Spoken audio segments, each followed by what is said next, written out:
They just do what they always do. Why is he putting Leo Komarov on the first line? Like, welcome to the Rock. It's great. So, as we all know, Kirill Kaprizov is going to win the Calder by a landslide. And it just got me thinking, actually, after seeing a debate about it on Twitter a couple days ago.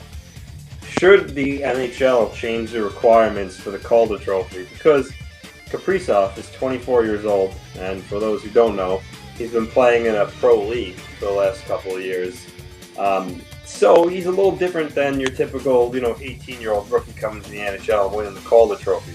So I see arguments to both sides, frankly. Kaprizov is a man playing against men for the last couple of years in the best league outside the NHL. So he's seasoned, and with his skill, there's no wonder that he's producing the way he is.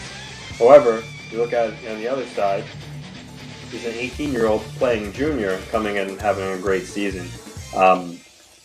Some may say that's a little more difficult, but the root question is, should they actually change the requirements to meet a rookie status? Like Igor Shesterkin and Ilya Sorokin, they're eligible for the Calder Trophy this year.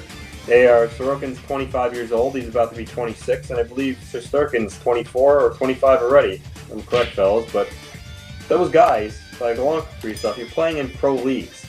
Should they still be able to be eligible to win a Calder Trophy? Like, for instance, is what Kaprizov's doing more impressive, or Matthew Barzal coming in at 20 years old, playing junior hockey, and scoring 85 points and winning the Calder? So I do think it's a legitimate question. I'm not going to say it's unfair by having Kaprizov be eligible, but it is I think, a valid question that the league should consider. Should there be a cutoff of age? Should it be, what league you're playing in? I think it's a conversation that they could have because, again, I think, an older guy who's playing pro is at more of an advantage of having success right off the bat than, let's say, a younger kid like Lafreniere coming to the league right away. So it's interesting. I don't know if they'll ever change. And this question was just talked about by none of the higher-ups. I think Butchergross brought it up, but so I don't know if any of the actual hockey people are discussing this or thinking it's a problem. But I just thought it was interesting because it is very true. There's two totally different types of scenarios here when you're comparing Kaprizov, Shesterkin, Sorokin to Lafreniere, Barzal, or any other 18-year-old kid, 19-year-old kid playing junior that enters the league. Yeah, funny little point I wanted to bring up. Just remember, Wayne Gretzky didn't win the Calder Trophy because he was considered ineligible for it as he played pro hockey in the WHA as a rival professional league. But he played at 17 years old, going into 18, and he was an NHL rookie. Actually, no, he played it all at 17 years old, and he started his NHL career as a 17-year-old as well. So, I don't like the idea of age parameters because if you are an NHLer, like it's a different level of competition. It's also a different type of game. You're coming over from where the rink is bigger. It's a completely different game. It's not as physical. The schedule's also shorter. The travel is also less.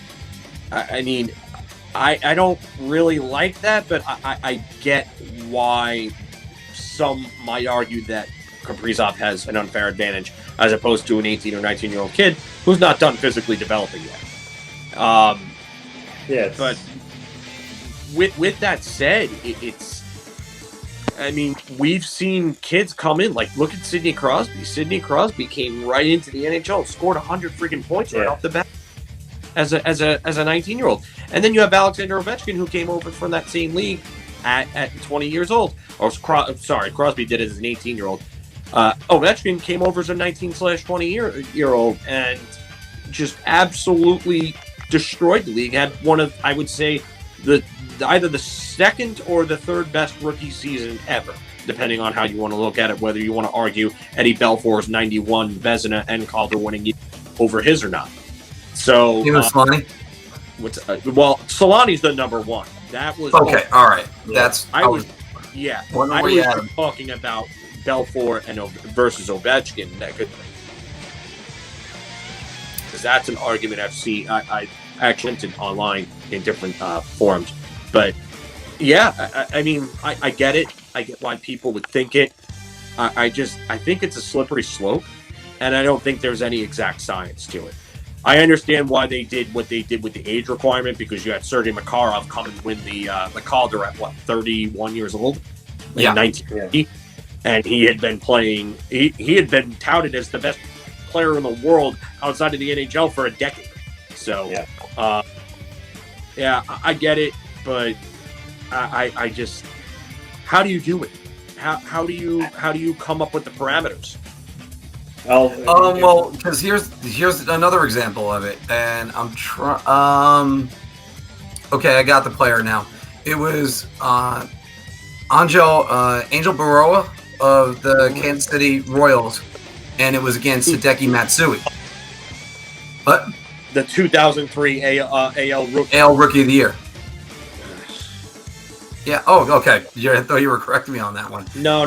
Same thing. It was a similar situation where Matsui was like 31 years old, and he was up there. Actually, I think it might have been 28 or 29. No, he was. I think he was 28, 29 when that happened. Right. This again, problem by doing everything by memory.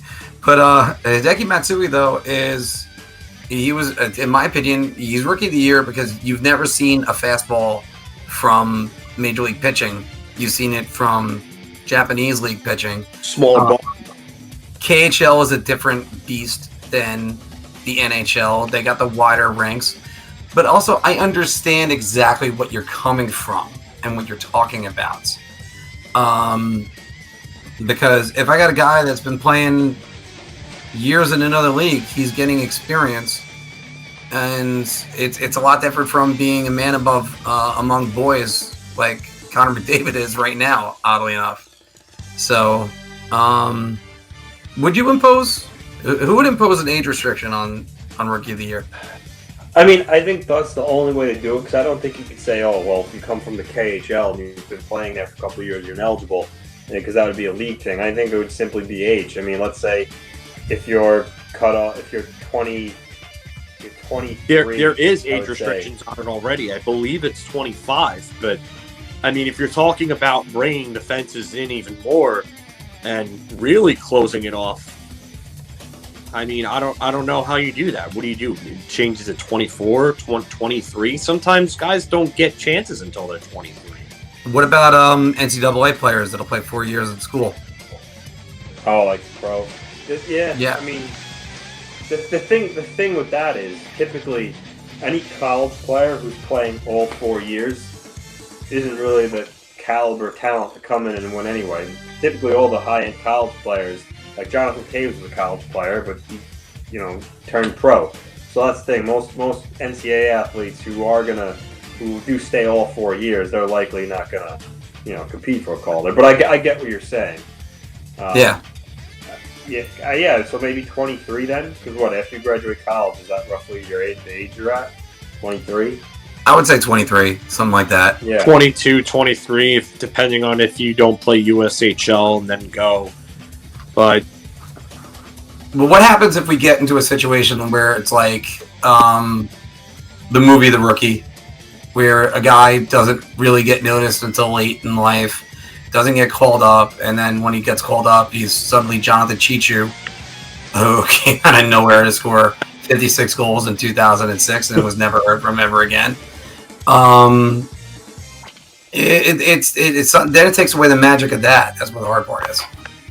Yeah, that's true.